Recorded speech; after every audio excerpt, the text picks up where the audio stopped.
이번 시간에는 2026년 경정 승진시험 대비 인문 강의 마무리해 보도록 하겠습니다. 올해는 시국이 시국인지라 승진시험이 늦게 발표되는 관계로 인문 강의 계속 미룰 수가 없어서 작년 인문 강의를 통해서 강의 들으시고 그리고 시험 치르고 나면 그 인문 강의 때 강의했었던 내용들 변경될 것이 있거나 이런 부분들 보충하는 방식으로 인문 강의 마무리해 보겠습니다 라고 했었는데 우리 인문 강의 때 중요하다라고 했었던 그런 부분들이 올해 경정 승진 기출에 크게 좌우되는 건 아니었습니다. 뭐 사례도 최신 판례 위주로 나오고 그 다음에 단문도 기본 강의 때 했어야 될 부분들이 또 다 나왔기 때문에 우리 인문 강의 때 제가 언급드렸던 예를 든다면 우리 인문 강의 단문 샘플을 거증 책임 전환 이랬는데 그런 것들이 단문이 나왔다면 솔직히 제 마음은 이것도 어떻게 해야 되지? 그냥 케이스로도 중요한 부분이니까 또 이렇게 또 하시죠. 또 하다못해 뭐 공소 제기 후 수사와 관련된 그런 단문들 목차 정도 또 말씀드렸던 부분이 있었는데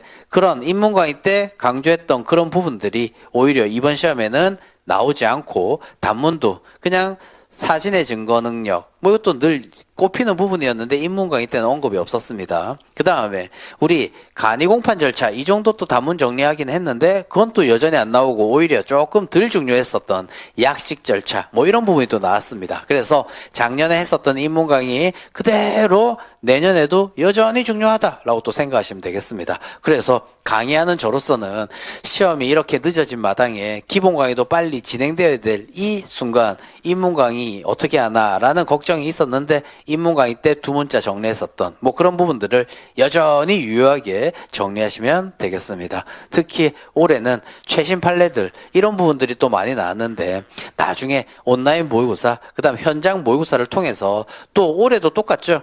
중요한 판례들이 추가되는 경우에는 그때 정리해야 될 거고요. 또 중요한 국가고시가 올해 또 다른 국가고시에서 출제되었다면 그런 것들 다 정리하고 시험장 들어가셔야겠죠. 그런데 그런 것들 여러분들이 스스로 본다고 잘 정리 안 된단 말이에요. 하지만 제 수업 들으셨던 분들이라면요.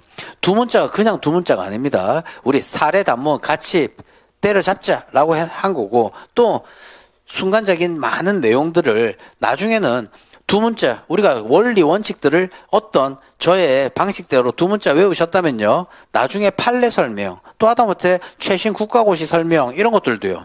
두 문자로서 모두 다 때려잡을 수 있게 제가 정리한 부분들이에요. 따라서 올해도 똑같이 최신 판례가 나왔다라고는 하지만 최신 판례 읽어본다고 답안지 쓸 수 있을까요? 못 씁니다. 그죠? 최신 판례 이거 중요해요 라고 하는 강의는 얼마나 많을 수 있습니까? 하지만 최신 판례를 만약 문제화 시켰다면 이렇게 나올 거고 이렇게 나왔다면 우리가 기본 강의 때 늘 외웠던 일반론 적고 난 다음에 이렇게 포섭 저렇게 포섭 또 판례의 결론 이런 것도 다 알 수 있다라고 하는 거니까 저의 수업을 듣는 분들이시라면요 이제 그대로 제가 인문 강의 때도 작년에도 그렇게 말씀드렸죠. 초등학교 선생님이라고 생각하시라고. 여러분들의 나이가 저보다 연배가 위든 미치든 암튼 절대적인 능력을 가진 초등학교 선생님이다 생각하시고 여러분들은 초등학교 1학년이다 생각하시라고 했단 말이에요. 이거 외우라고 하면 외우고 그죠? 또 하다못해 우리 다 그런데 본인 스스로 이거 안 나오겠지 저거 안 나오겠지 또 하다못해 나중에 연말 가면 시간이 쫓기다 보니까 A급 아니라는 거는 또 단문 슬쩍 제낀단 말이에요. 그러다 보니까 1년 농사 실패하는 거죠. 아무튼 올해도 정말 문제가 세련되긴 했지만 우리 지금 내년도 시험 준비하시는 분들은 우리 기출문제 강평은 했습니다만은 굳이 들을 필요 없으시죠? 왜 새롭게 시작하는 이 마당에 뭐가 나왔다라는 정도만 아시면 되고 이제 인문 강의 통해서 형사소송법 전반을 어느 정도 간파하셨을 거고 그렇다면 이제 다음 주 3월 달부터 시작되는 기본 강의 때 열심히 하나하나의 테마를 완성시키시면 되겠다라는 겁니다. 그렇죠. 그래서 두 문자 정도 이런 거 외우는 것도 늘 올해도 똑같았습니다. 우리 시험이 이렇게 2월 달까지 늦춰지다 보니까 공부 리듬 잡지 못한다. 그래서 시험 일주일 앞두고도 마무리 특강까지도 한 번 더 했었습니다. 그때도 최신 판례 나올 가능성 크다라고 해서 최신 판례들까지도 정리했죠. 아니나 다를까 그대로 또 시험에 나왔습니다. 그죠? 그래서 어떤 분은 약식 절차 못 썼는데 다행히 그래도 멀리서 우리 신림동까지 마무리 특강 듣고 싶어서 왔는데 정말 주요했습니다. 그런데 그분도 초시임에도 불구하고 합격하셨다고 또 전화까지도 오신 그런 분들이 있습니다. 그런 분들도요. 다 일단 저의 강의는 들으셨던 거죠. 왜? 최신 판례 이거 설명 그냥 프린트 내어주고 읽기만 하면 그게 강의가 아니다라는 거죠. 우리가 기본 강의 때 외웠던 핵심이 이거고 이 핵심 하다못해 우리 허연상명량 외웠다면 현 중에 그렇죠. 상명량의 여기에 해당하는 그걸로써 이렇게 저렇게 나중에는 여러분과 제가요. 몇 마디 두 문자를 가지고 판례 쉽게 정리될 수 있다 이런 거죠.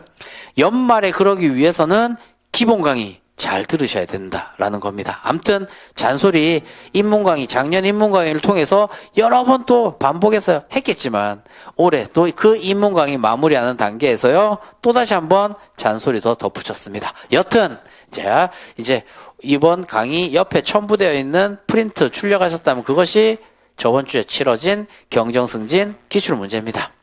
그래서 우리 인문 강의 때 늘 하는 것이 우리 객관식 형사소송법은 본 적 있어도 주관식 형사소송법은 처음이네. 객관식 형사소송법 공부했다고 해서 주관식 형사소송법이 쉽냐? 아니다 라는 거예요. 네, 따라서 기출문제를 통해서 인문 강의 때 주관식 시험이 이렇게 출제된다라는 접근법 그리고 또 단문 답안은 어떻게 써야 되는지, 사례 답안은 또 어떻게 써야 되는지, 이런 걸로써 첫 번째 프린트로서 정리된 부분들, 첨부된 기출 문제를 가지고 또다시 한번 요약해서 복습해 보도록 하겠습니다.